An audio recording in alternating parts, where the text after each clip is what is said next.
Betty Ann Bowser begins our coverage.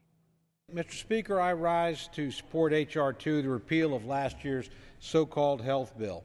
For House Republicans, it marked a moment to make good on a promise that helped fuel their election victories last fall. We said we would have a straight up or down vote to repeal this health care law, and that's precisely what we are doing here today.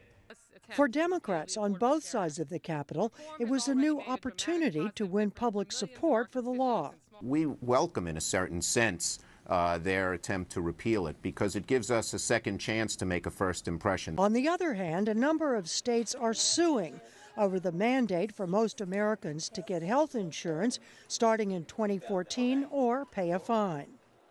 Debate to repeal the health care law was supposed to take place last week, but after Democratic Congresswoman Gabrielle Giffords was wounded in Tucson, the Republican leadership postponed it until today. And as the debate got underway, both sides of the aisle were paying particular attention to tone.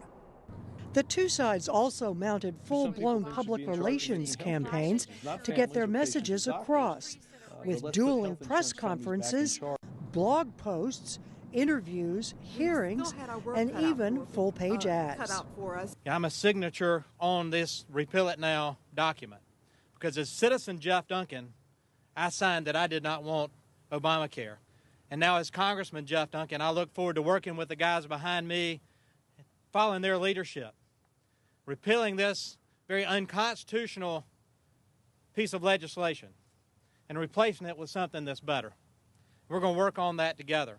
Republicans said the law is too costly, and they warned 650,000 jobs will be lost if it's allowed to stand.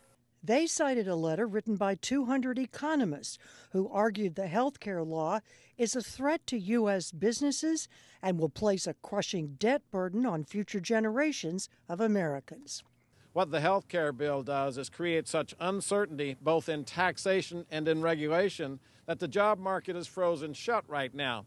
It is, with baby boomers moving to retirement, aging, the medical field should be exploding with jobs right now.